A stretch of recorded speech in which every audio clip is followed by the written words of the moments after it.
Welcome to the Chopin channel. I'm Roberto Poli.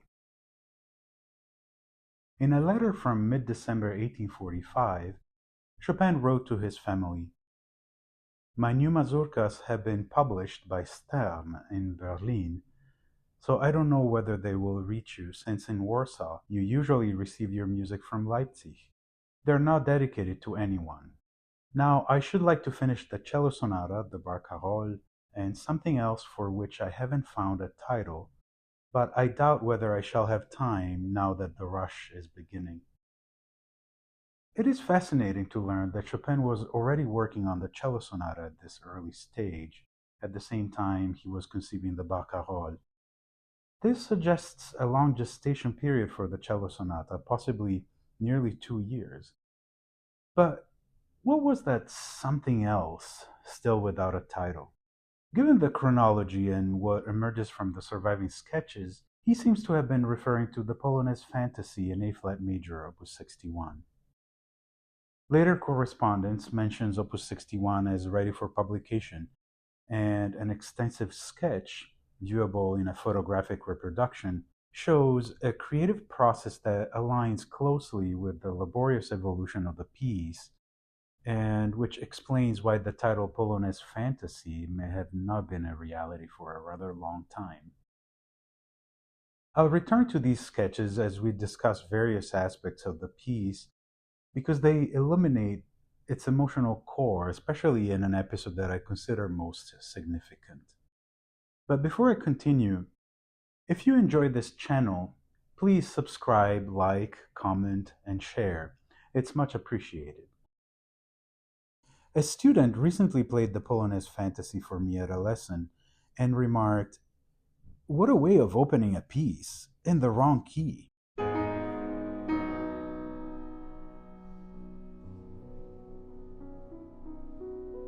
Chopin unsettles us immediately with two chords that seem to deny the home key, A-flat major, altogether: A-flat minor and C-flat major. Harmonically ambiguous openings are not common in Chopin. The Scherzo Opus 39 comes to mind.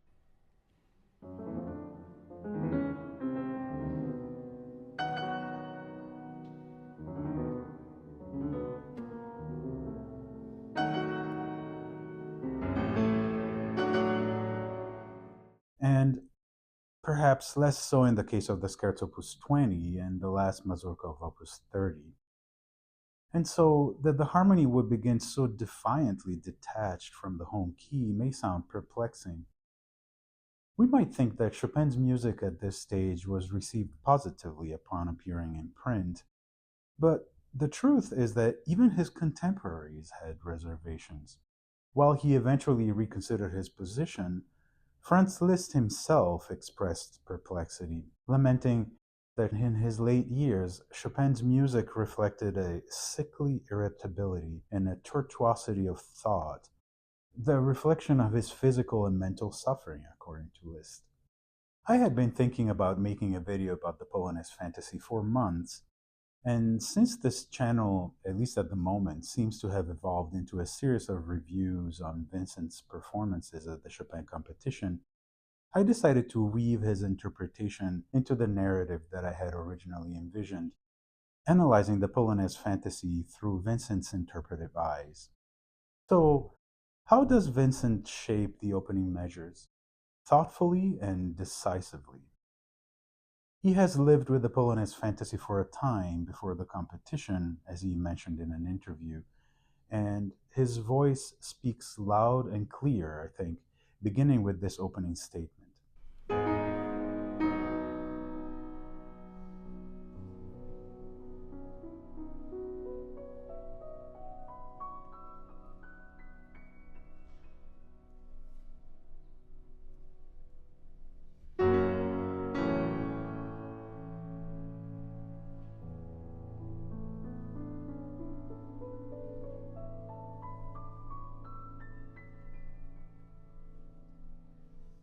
His conception is unfussy, direct, understood almost as if it were an orchestral work.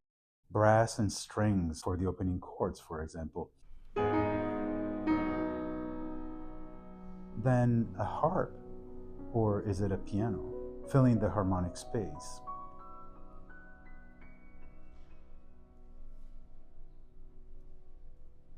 Vincent also honors Chopin's unusual hand distribution indicated in the two manuscripts that survived and in turn appearing in the first editions.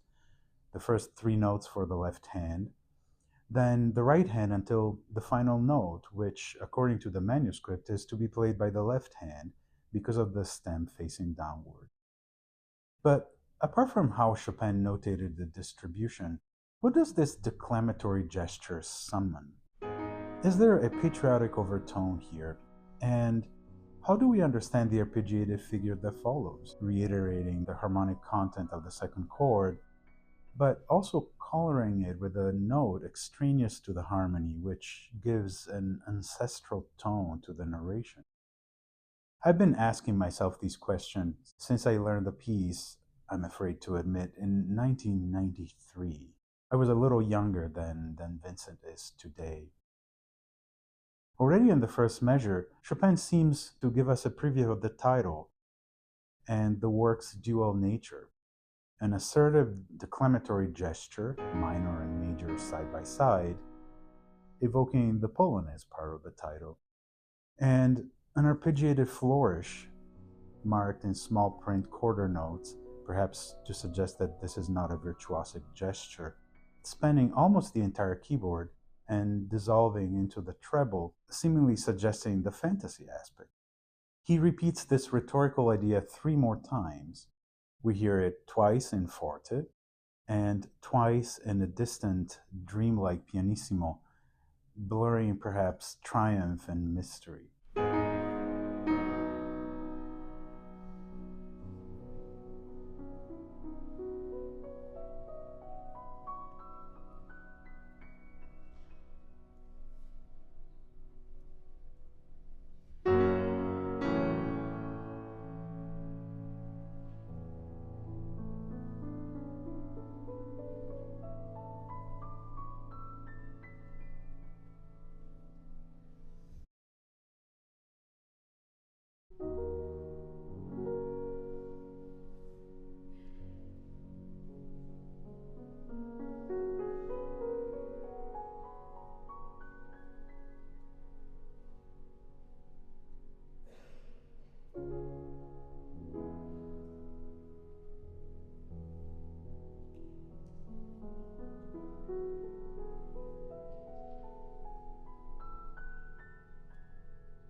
Between the two forte openings and their pianissimo echoes, Chopin inserts a brief improvisatory forte phrase, unique to the introduction, ending with an ominous response in the bass.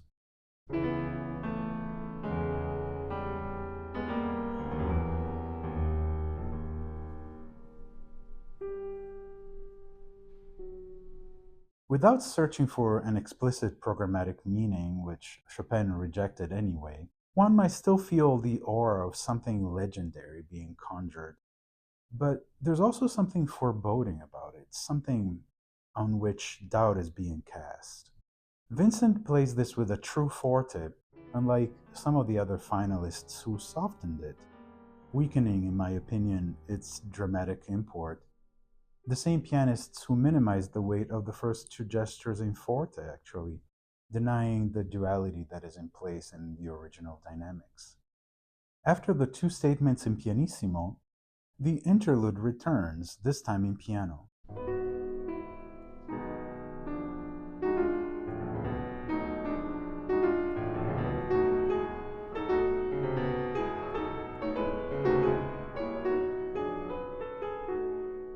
One starts seeing why Chopin's original dynamic markings are important here. What had been stated in forte returns in mysterious tones.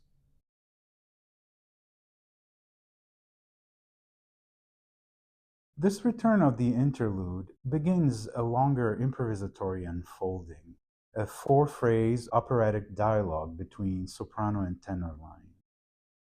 This dialogue, which concludes the introduction, foreshadows the thematic material of the first theme.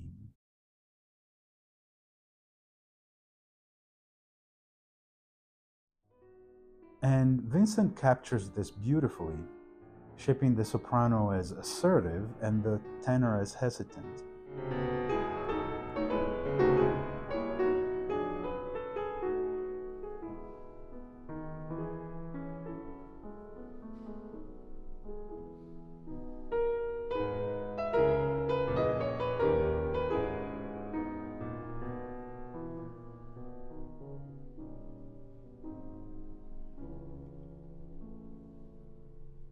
His defined dynamics are unique.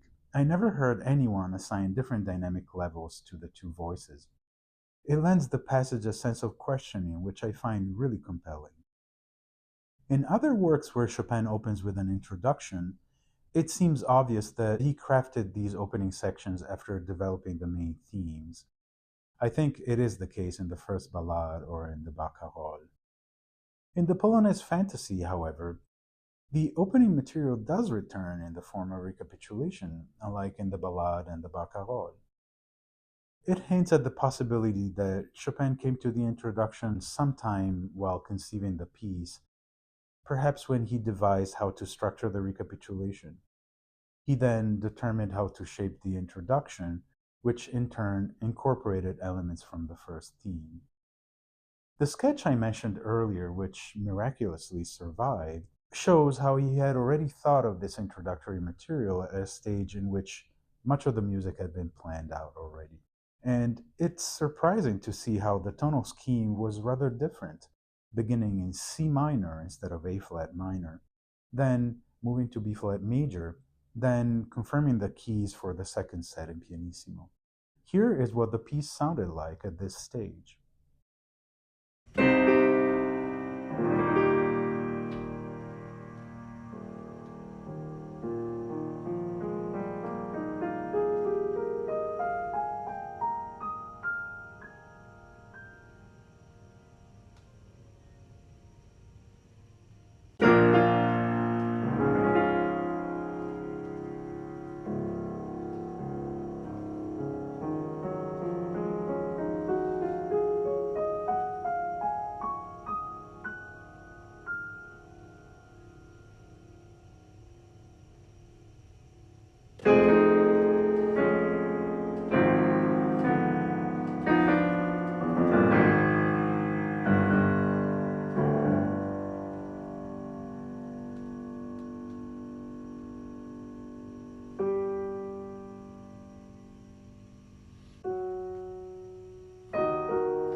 Some of the details in the score I put together will eventually need some tweaking, but I thought I would share the outline we see in the sketch.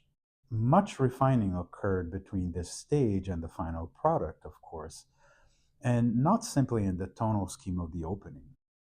The writing, which was early on rather blocky, became more agile and contrapuntal. The tempo marking, originally lento, was changed to allegro maestoso. Certain harmonic solutions were improved by introducing more complexity, and some of the melodic profile and part writing underwent a process of simplification. What remains clear, though, is how throughout these two pages, light and shadow alternate, and Vincent conveys their unpredictability with remarkable sensitivity.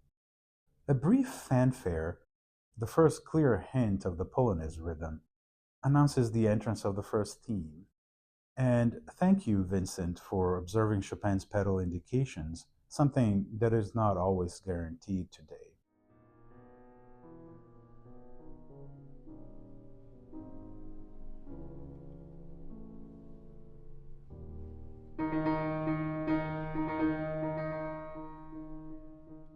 As we progress, I'd like to return here and there to the early sketch to outline relevant aspects of the evolution of the Polonaise fantasy. Here, in particular, the fanfare was not present originally, but it appeared as a sequence of single repeated D sharps, E flats, really, eventually in the final version, in an undefined dynamic level, but possibly in piano. Chopin added the 16th note, which I mark here with a white arrow, to introduce the Polonaise rhythm only later. This is true of other passages as well, where the Polonaise rhythm did not originally appear. It's likely because the Polonaise fantasy originally was not a Polonaise at all. Chopin decided to turn the piece into one, but this decision was made rather late in the game. The first theme itself is simple, centered on two pitches, B flat resolving to A flat, and melodic material oscillating around them.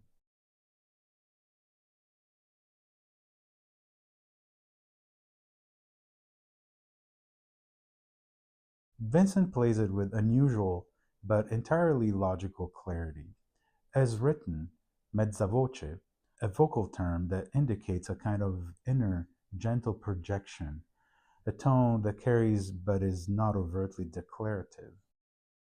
He observes not only the pedaling that Chopin marked, but also the pedaling that he didn't mark. Where Chopin omits pedal signs, Vincent offers a light, non-legato articulation for the accompaniment, which lends the theme elegant simplicity. I really like how he resolves this articulation.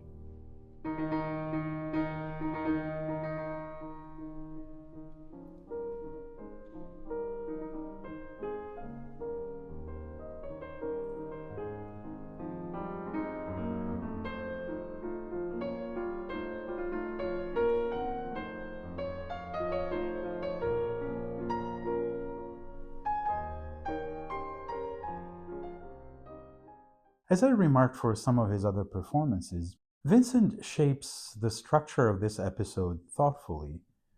The second phrase assumes a different tone and direction and eventually opens toward a more nostalgic tone, shaded with sincerity.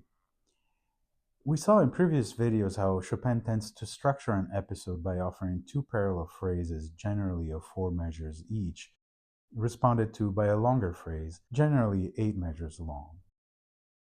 In this first theme, the first two phrases, 4 measures each, are instead followed by an unconventional response of 12 measures instead of 8, in which 4 measure groups are not always clearly organized. Particularly in the first group, the first 2 measures are followed by a hymnola, 2 measures organized in 3 groups of 2 beats instead of 2 measures organized in 2 groups of 3 beats.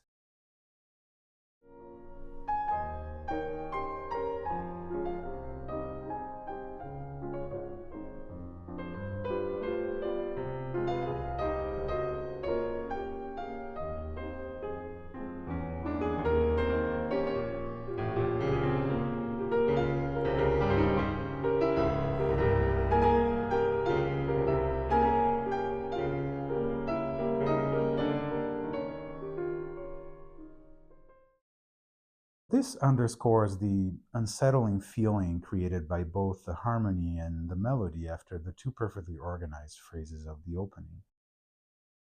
When we look at the sketch, we realize that here too the Polonaise element, in this case the dotted feel in the left-hand chords, was originally not there. Chopin presents the opening theme in his favored two-episode structure, meaning a self-sufficient period, as we just saw, with two short opening statements followed by a longer response. Then the same opening statements, reproposed a second time, but gently varied, followed by a different response.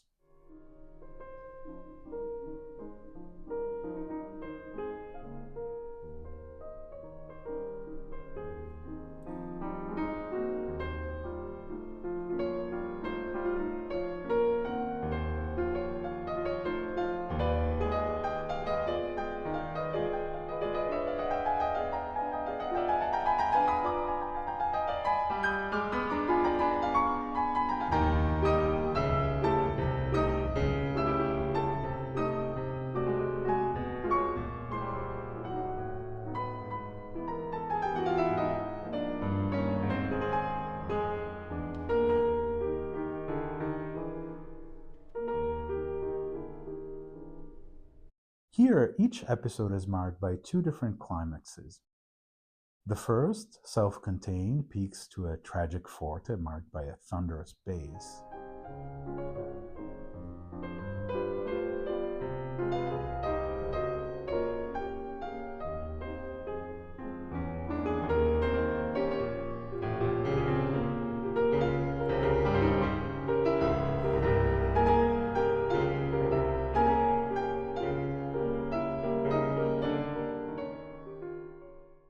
The second one diverges, unfolding in a difficult passage in thirds. Vincent presents a different intensity for the return, of course, and the direction that he takes when the thirds begin is truly remarkable.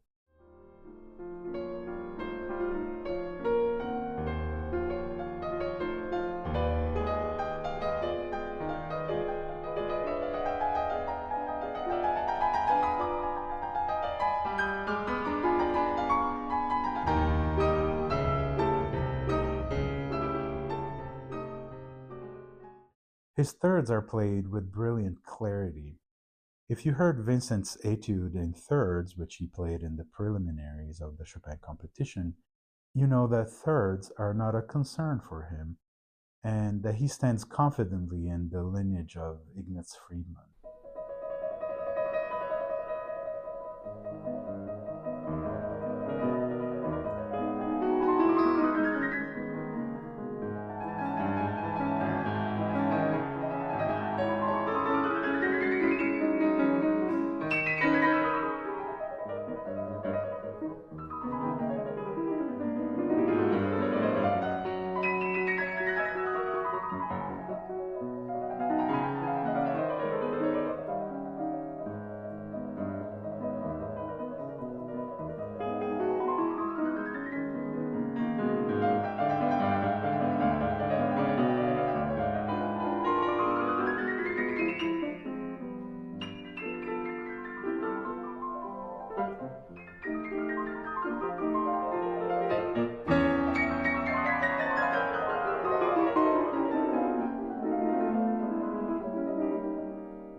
but he also shapes them with great lyricism, as if they were intoned by a legendary 19th century soprano.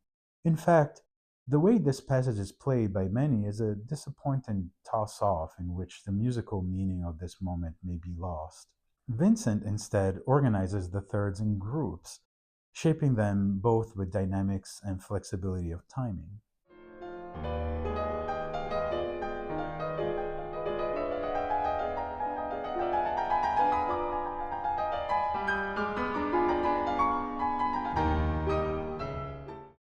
This second episode culminates in a fortissimo of operatic nature, which tumbles down in a chromatic harmonic and melodic descent.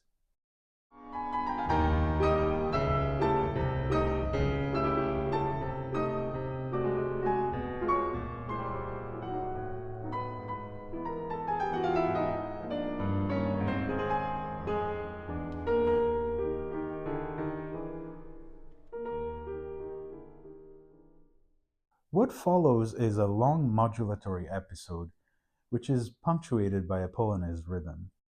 It begins in A flat major with a gentle tune, and Chopin structures this first phrase in 6 measures.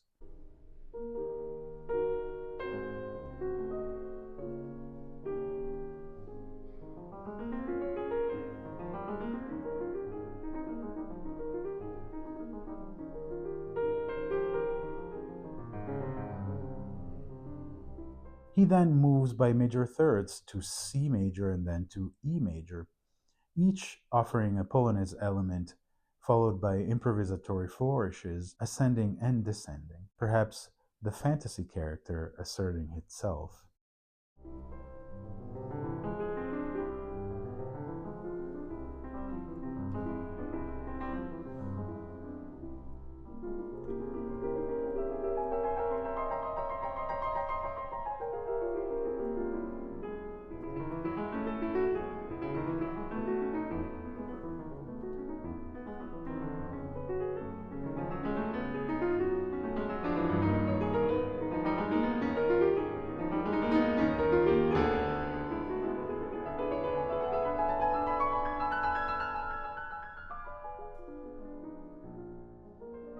Both these periods are in 4-measure groups, and Chopin assigns each harmonic block specific characters, the first optimistic, the second casting some doubt, the third presented first in major, then moving in a rapid ascending sequence through minor keys.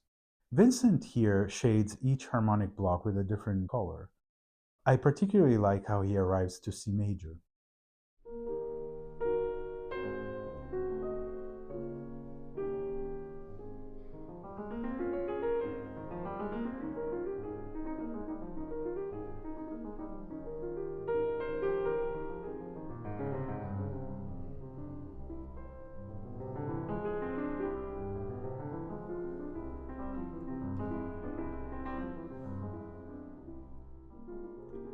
Through a modulation, the second improvisatory flourish leads to the key of B flat major 7th, which is dominant of E flat major, where we hear the first theme now accompanied by triplets in the left hand, a counterpart to the main theme without the rhythm of the Polonaise. The passage then modulates to A flat major 7th, dominant of D flat major, then to a sudden diminished 7th chord.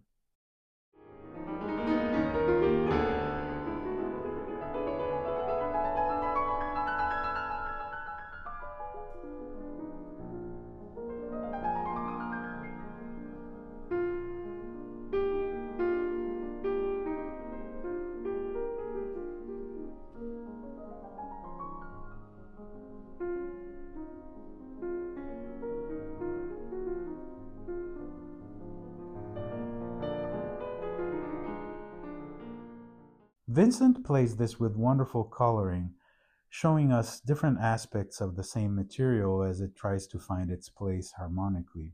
Listen to his left hand particularly, as it designs the spiraling swirling triplets.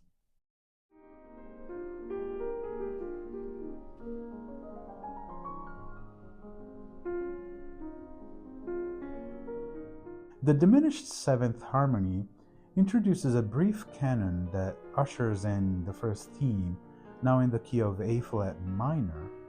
It's marked agitato.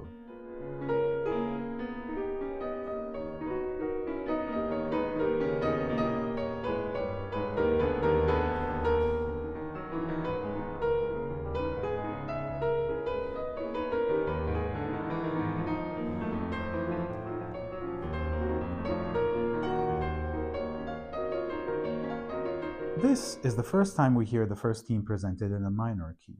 Vincent's voicing is truly extraordinary here. The control of the dialogue between the left-hand motif, the way it's shaped, everything points to detailed work of the highest order. Perhaps it's important at this point to discuss the structure of the Polonaise Fantaisie. Generally speaking, a Polonaise is in ternary form, ABA, meaning an opening section, A, followed by a second section, B, followed by the return of A. A Fantaisie, instead, is a free form that doesn't commit to any particular standard. In the Polonaise Fantaisie, Chopin uses the ternary form of the Polonaise, but the idea of sonata form is superimposed. This experimental approach, with the sonata form idea superimposed to other forms, defines most of his mature works, such as the third and fourth ballades and the barcarolle. In the Polonaise Fantaisie, the two main themes are introduced in piano, then reorchestrated, so to speak, and presented in some sort of abbreviated recapitulation, all the while the ternary form ABA can be somewhat identified at the same time. We end part 1 of this video dedicated to the Polonaise Fantaisie. Part 2 will be available in a few days. See you soon.